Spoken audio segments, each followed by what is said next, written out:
Hello, welcome to the table. So, I wanted to kick off something and get your feedback on what you want to see next.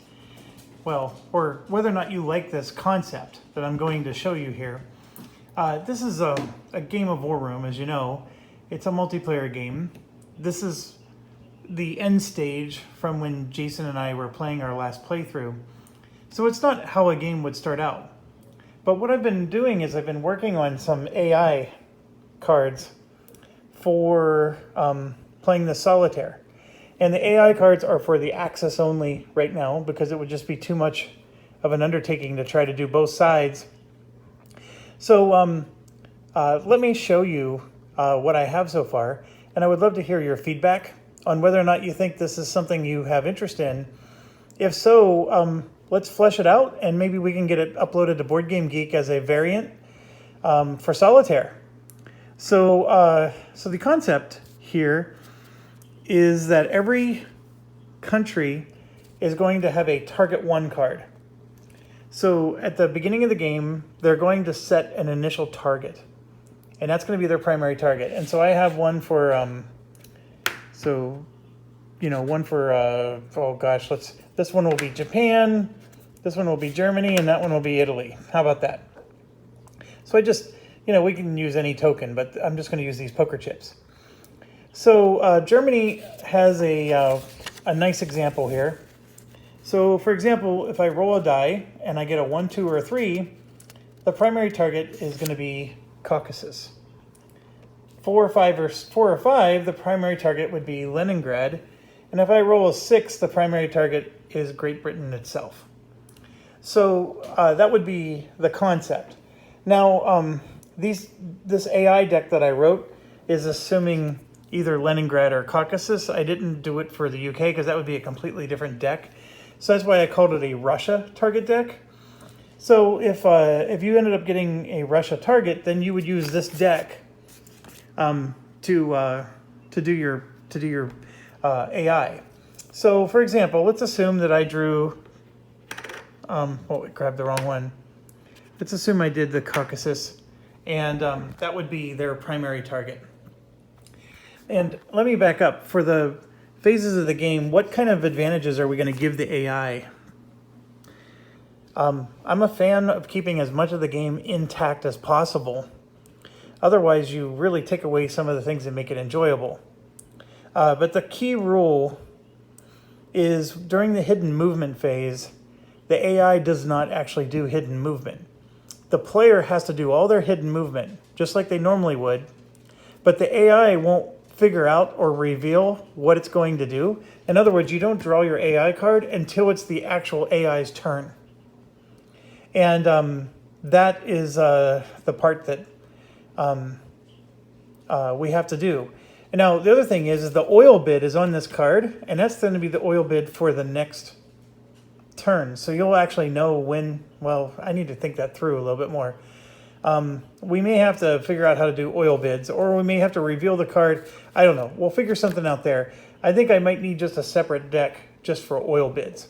But anyways, this is a work in progress. This is by no means a play-tested and final product. I'm really just hoping to get some feedback and reactions from you on what you like. So, for example, Germany's target is Caucasus. Italy's target is always Egypt. And I hope you can appreciate that. So their target is always Egypt. And then Japan has an interesting one. They're going to have a primary and a secondary target, where the primary is going to be either China or India, and then the secondary is the other one. So they're always going to target both China and India, but they're going to have a primary versus a secondary. And then let's say India was their primary, so we'll put that there. All right, so now let's use Italy because that's right in front of me. Let's say it's their turn. Remember, everybody's already done their hidden movement, and so now it's Italy's turn. So what we would do is we would draw, there's two things. I have a term that's called happy. Happy is if your homeland territories are safe and secure. If you've lost homeland territories, I'm thinking that there's going to be an AI deck for being in defensive mode, versus this is the AI deck for when they're in when their homeland is secure. Because if you think about it, if Germany starts losing territory, they're not thinking about attacking Russia right now. They may be, their priority might be to retake their territories. So these are things that we need to have a defense deck versus an offense deck. So let's just assume, because my defense deck, by the way, is empty. I want to sort of play it out and figure out what those rules should be. And I think it's going to be different per country. But that's the idea, okay? So defense deck is not done. If you have an interest in the game, I will definitely be developing this. And you guys can maybe even play a part in helping me with that. The Italy deck, I have 3 cards right now. And I'm thinking that the final deck would actually be a bit more than 3. But the idea is I created a... so I tried to look up some historical war shouts. This one's Cuneo, and then Folgore, which is aggressive. And this one would be normal.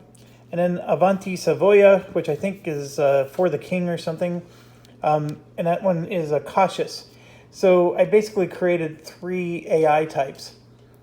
And the logic here is to throw the player off guard.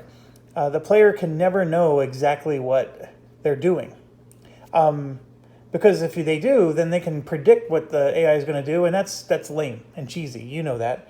Any of you who played solitaire games knows that that's a crappy solitaire, when you can just predict exactly what the AI is going to do. So let's just show you what the differences are between them. So let's talk about the normal Italy. If it's turn 1, they attack Egypt. Otherwise, they're going to attack Egypt, and I know this is hard to read, but they're going to do a strength check. And if their strength is 1.5 times greater than the enemy, then they attack. Now, strength check is something I sort of stole from Enemy Action Ardennes. They do a similar kind of idea. And so the way that works is you look at your stack, and you compare it to the stack of the enemy. And I'm thinking of assigning point values to the different types of units. Like a tank might be worth 2 points, an artillery is worth 1 point, and then the yellows are worth half points, for example. And then if you would have force advantage, then you get to add an extra, bonus points to it. So the idea there is we would do a strength check, which, like I said, has not been defined yet. But I want to tweak that and get rules in place. And right here you could see this would be worth, what, 2.5 points. Okay, this one would be worth, I'm sorry, I said 2 points, right? So this would be worth 4.5 points. This is worth 2, 3, 4.5 points. So the strength check would be equal.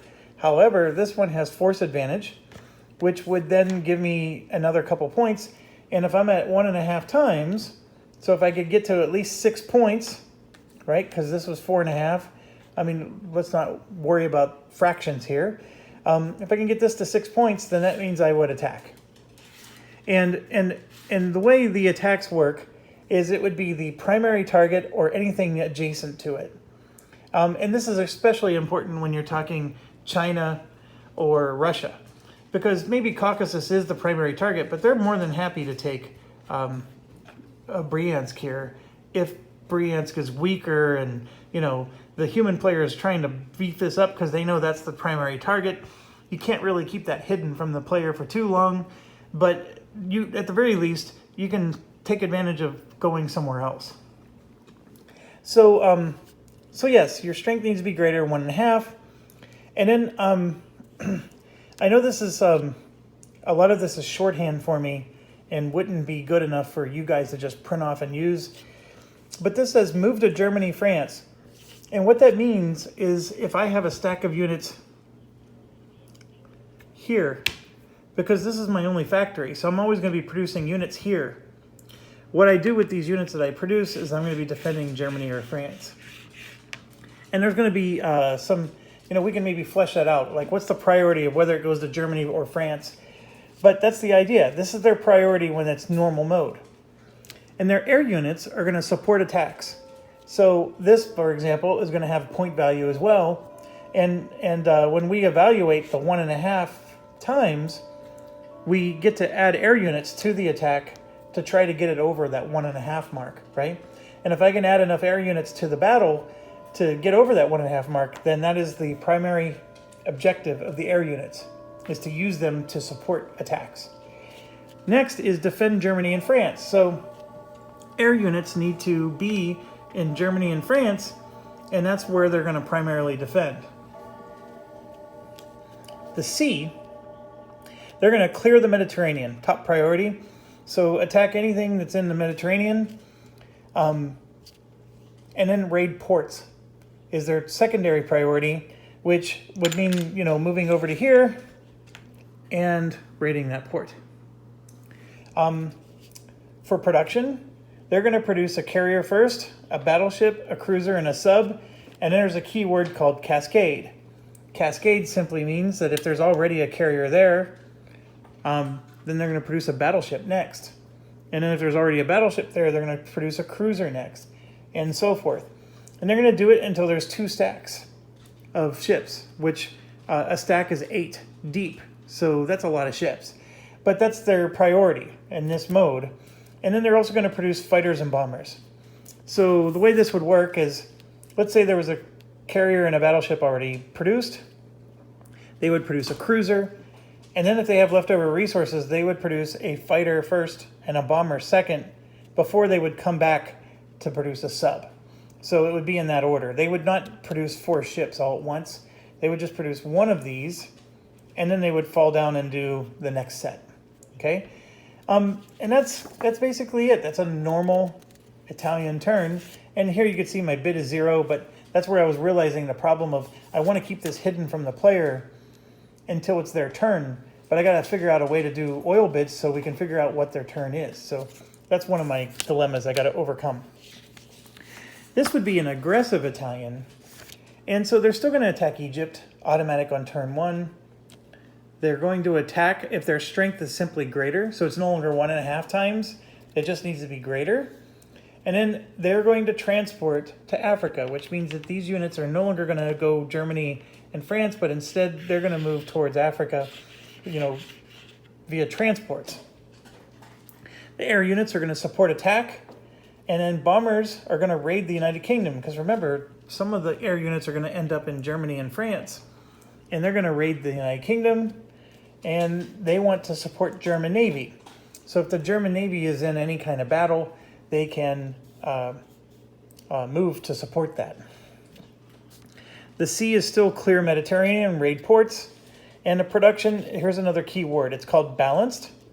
What balanced is it says that they're going to build a tank, artillery, and infantry until they're balanced with all 3, right? They want to get force advantage.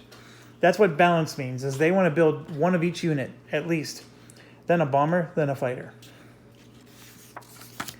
And then this would be the cautious Italian. They're going to Egypt turn 1 always. But otherwise, they need to have double strength, or they don't move. They're going to roll a die, and if it's a 1 through a 4, they're going to support Germany, meaning whatever actions Germany is going to do this turn, they're going to support it, by moving their units in any way that supports Germany. If it's a 5 or a 6, they're going to take these and transport them to Africa. So it's sort of like a decision on what's going to happen with that unit that's there. Air will always support attack and defend Germany and France. So in this situation, the air units are going to sit tight in case Germany and France are being attacked by bombers or whatever. They're going to stay behind to defend instead of, aggressively going out and attacking. The sea is going to clear the Mediterranean and escort the transports, wherever they may be. Prod is going to be balanced, and then fighter. And so balanced again are the units. So the idea is I would have multiple of these types of cards, and then I would have a deck, and I would shuffle them and draw one. And right now I have one of each. So if I were to play right now, I would basically be shuffling these every single turn. right? Because it's going to be one of these three outcomes. And I'm thinking of, if we flesh this out, we might have 6 different unique cards where there's little variations of what they're going to do. And bear in mind, these are the cards that are only going to exist while Egypt is our target. As soon as we take Egypt, then I'm going to have a target 2 card, wherever that is. I'm going to have an Italy target 2 card. And so then that target might change to South Africa, or it might change to Iran. Like, we have other options, right? And so then there's going to be another deck just like this for what do we do after we've taken Egypt. And so then the priorities might change. So that's the idea of doing solitaire War Room. And you might be curious what these other ones are like, so let me show them to you. Germany, I did the same thing. All 3 of them, by the way, have 3 cards. A cautious, an aggressive, and a normal. And I think this one's for the Deutschland. I couldn't think of one for cautious. And then strike is Hurido, which I don't know what that means, but I've seen it before. Anyways, here is a bid of 0. Here they're bidding 2 because they're being aggressive. And I figured Germany may want to go first if they're going to be aggressive. And then here is their normal. And I'm going to roll. And if I get a 0 or a 1, I bid 0. If I bid a 2 through a 5, I'm going to bid 1. And if I bid a 6, I'm going to actually bid... Oh, that's right. That's right. The NPCs don't go first. The human player always goes first. And then what this is we would outbid whoever the... Yeah, this still needs to be revealed first. I'm sorry. But this would be, they're going to just outbid whatever the top bid currently is whenever we're revealing our oil bids. That's what that meant, is that they're going to be really aggressive and just try to outbid whoever's out there. So this would be the normal. So for their attack, they're going to attack the target or surrounding with a 1.5x strength check. They're going to defend Morocco, which simply means they want this unit to defend Morocco. And they're going to support Italy, which means that they would attack Egypt, whatever Italy needs. Their air, the bombers are going to raid the UK or Russia. The fighters are going to support the bombers until the strength is greater. So if our bombers are going over the UK, and the UK has a big stack of fighters to shoot me down, then we're going to send our own stack of fighters to support our bombers. So basically we'll have the Battle of Britain, right? Here, their next priority is to support attack. And their third priority is to patrol the sea. Now, what does patrol sea mean? It means, like Jason was doing, where he has these transports that are coming from America to land here. They're going to go out and patrol these sea zones anywhere that a transport could possibly be. And then we're going to randomly determine which one they're going to go to. And remember, bear in mind, the human player may have gone first, right? Because we don't do our movement actions until the human player is gone. So we do get to intercept the human. So if America went first and they did something like this and we get this card, then we get to send our air units out to destroy those unescorted transports. And that's the advantage the AI gets over you. So you can't be sloppy, maybe like you could in a multiplayer game. Because in a multiplayer game, the other player has to guess where you're going to be. In this case, we get to take you down hard. The AI does. Now, if USA hasn't moved yet and they're sitting, here, and I know that they're coming or potentially coming, then what I would do is I would roll a die to see which sea zone they might be in, and because I don't know which one, and so I'm going to randomly determine it and send my planes to that sea zone or multiple sea zones. Depends on how many planes and actions I have. Okay, the sea is going to attack coast only if the strength is greater. And all that means, what attack coast or guard, you might hear me use the keyword guard. It just means that anything that transports could potentially land on homeland territory, we're basically defending our coastline. That's really what that means.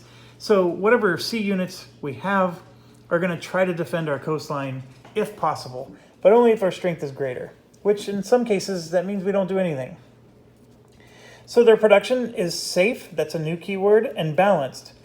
Balanced, you might remember, is one of each, which is what this is, right? That's a balanced production. Safe production means here and here can be bombed by Germany's or by Britain's bombers.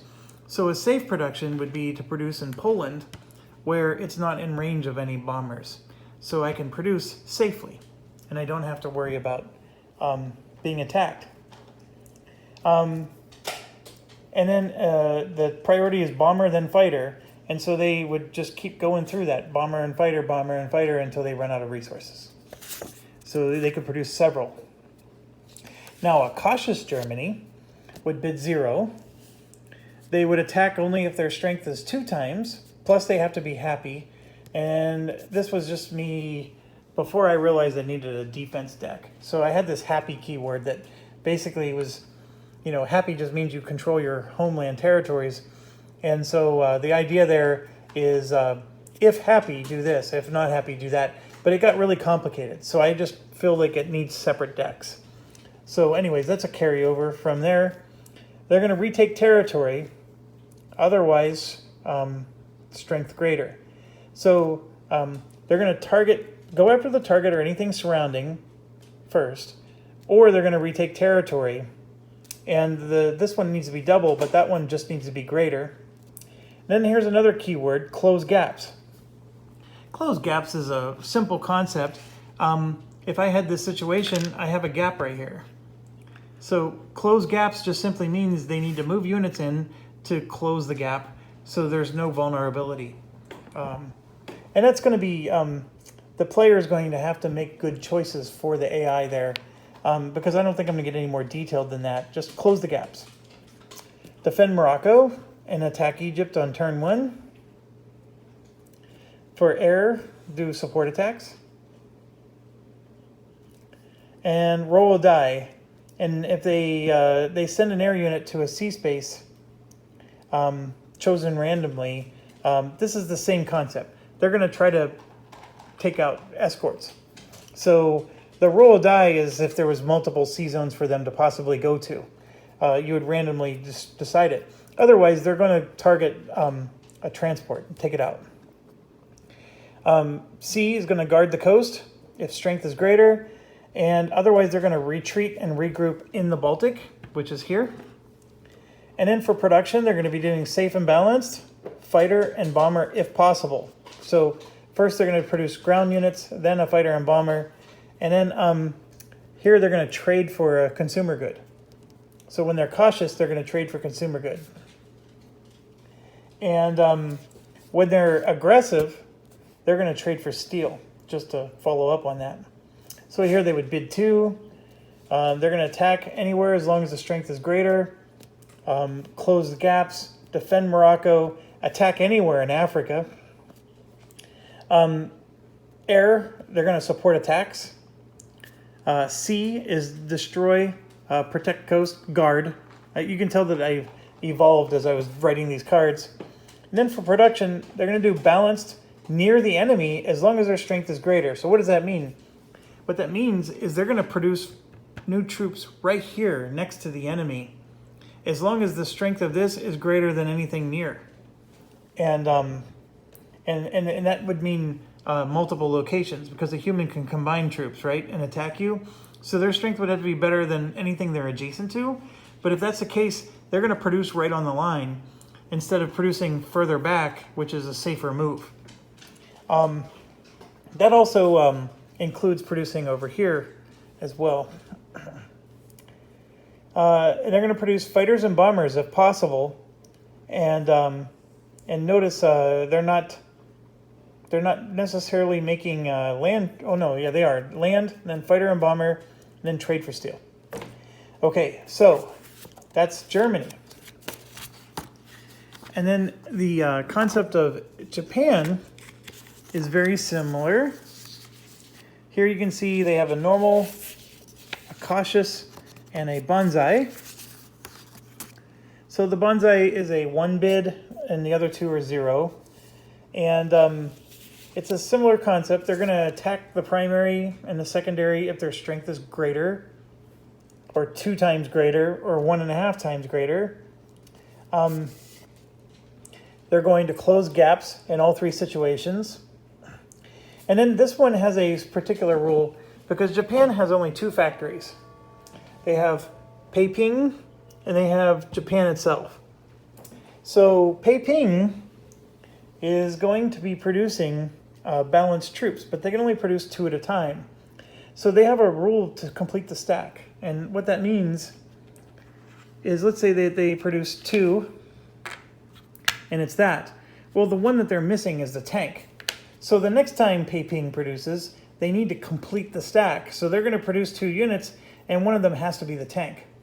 And then the next one can be any of these 3 units, whatever they can afford to do. So that's the idea of Peiping during production. Well, what this rule is if I have a stack, and a stack is defined as, well, I need to decide, is it defined as 8 units, which I think is a bit too much, or is it just a stack of 3, at least all 3 land types, right? That's the idea. So as long as they have all 3 land types, and that's where I think my mind is on this one, they're going to do what's called advance. And you can see if balance, okay, that's where it is. That means if all 3 land types are there, right? So if all 3 land types are there, they're going to advance. And where would they advance? They advance towards their primary target, whatever that is. They're going to move towards it. And the air would support attack and defense, right? Because Japan could be under attack. C, their top priority is going to be to pin transports. So if there's transports coming across from United States or Britain, they need to pin them. That's their top priority, what the C units are going to do. They're going to attack if their strength is greater. They're going to escort their own transports. And they're going to guard. And guard, of course, means guarding our coastlines. Anything that's home territory. And then they're doing a cascade again of naval units with 2 stacks. And then, like I said, a balanced Peiping. Now, the cautious Japan needs a higher threshold to do an attack. They're going to close gaps. And then Peiping is going to move to defend against Russia. Remember, Russia can break the treaty and invade us. So in this case, instead of advancing it towards the target, they're going to be moving it to defend against a Russian attack. And there's a 2-stack limit, and that was meant to be 8 units each. So once there's enough stacks there, they wouldn't keep doing it, is what the idea is there. And it might even be a 1-stack limit. I haven't decided yet, because 1 full stack of 8 units defending against Russia, I think is a very safe thing to do there. I mean, we can get really complicated and say it's based on how many units Russia actually has on the other side of the border. And I think that's probably going to be the most effective AI. I just didn't get all that logic in place. I was just being simple for now. Air would support attack and defense, and then they would patrol. So patrol the sea means that they're going to try to take out transports. And if they can't, because the other player hasn't moved yet, they're going to go at possible locations where the transport could be. So that's what that is. The sea is going to pin the transports. They're going to guard or move home, which is Japan. Production is Peiping balance is top priority, and then the Navy is secondary. And of course, they're going to do up to 2 stacks. And then normal Japan, as you know, is 1.5x. I kept pretty consistent there. Close the gaps. Peiping stack will advance. Air is going to support attack and defense. The sea is going to prioritize pinning transports. And then number 2, they're going to attack if the strength is greater than 1.5. Anything that they can attack. Their production is going to be the naval units cascade. And then I got these written in the wrong order. But they're going to do a balanced Peiping. And then thirdly, they're going to do fighters and bombers. So they would do 1, 1, 1 in that order. So that's what I have so far. And I would love to hear any comments or feedback. Clearly, I haven't thought everything out.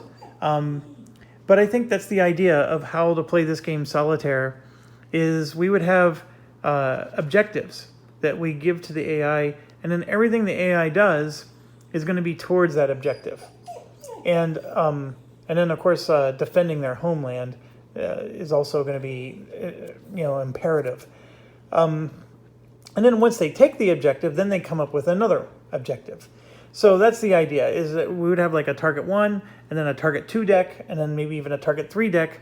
Because let's say target 2 is to take Moscow. Well, then a target 3 would be maybe let's go after the UK, right? So there's going to be some thoughts like that in regards to priorities and how much they're going to change. When Japan takes out India and takes out China, maybe their next target is going to be, break the treaty, right? That's a possibility because they've been spending all this time building up on the border. Or take Australia. Or start to take out the United States, right? There's a lot of options. And the thing is the time-consuming part of this is we're going to have to come up with these decks of cards for each of these targets, because I don't see it any other way. I mean, you can play this schizophrenic where when it's the AI's turn, you just do what's best for the AI. But I think that's, I don't know, I just don't enjoy that. I do like the idea that me as the player, I don't know what the AI is going to do. And I'm going to draw a card, and what that card says will dictate what they will do. And I was very careful to have cards that cause Germany to raid, and then there's other cards that cause Germany to stay put at home.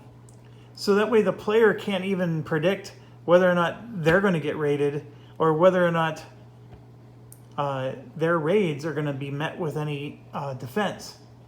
And there's some other things too, like since the AI doesn't determine their moves until after the player, it's potentially like the player may go first and then the AI gets to go second, and the AI doesn't determine their moves until after the player's already moved in that case. We can maybe add some more rules about how air units will stay at home to defend, like defense is top priority. And I think that can easily be covered here under air. So like we have support attacks as our primary objective, and maybe we should be adding to there that defending, especially when it's cautious, instead of support attacks. In fact, I'm going to change that right now. I'm going to make that a number 2. Oops. So a second priority. First priority is defend against attacks. So that's the that would be the goal when they're in cautious mode. So the player may start to, I want to bomb Germany, and then Germany draws that cautious card. I mean, that's like the worst day for the player, right? Because now Germany is going to be very effective at defending against that. That's the idea. And, maybe we can get fancier, like even if they're aggressive and they draw, we already know that the player is going to be bombing us. Maybe aggressive should say, defend, right? Because if we know, so like the cautious would defend even if they don't know the player's moving. And so that's the idea, is we can morph this. And I know I'm sort of like, see, this is what goes on in my head the whole time I'm thinking about this stuff. And you can tell I haven't thought it completely through. So anyways, I wanted to share this video with you, like I said, to garner some interest. And the idea here is if I get enough interest, we can maybe get these cards, and then I can get them in a format that we can upload them to the Geek and share them with the world. And maybe some folks can really enjoy this game in solitaire. And it's my desire that this can morph. Like, people can come up with whatever decks they want, right? Like, I may come up with AI decks, but somebody else can say, oh, you know what? I got a set of AI decks, try these, right? And then what's really cool is if we have multiple AI decks, maybe we can shuffle them together, and mine plus somebody else's actually makes a great outcome, or who knows? I mean, the sky's the limit in terms of what we can possibly do. But I think the cool idea is the idea of a strength check, right? The idea of keywords for where to produce and where it needs to be home. And then the concept of having a primary target. And those of you who play Enemy Action Ardennes are going to be very familiar with those concepts. And so I did get inspired by the way Butterfield did those. And so I have a lot of similar ideas, and that's how I implemented this. And then, of course, the AI deck is just from other things. So anyways, let me know your thoughts. And as always, thanks for watching and stay awesome.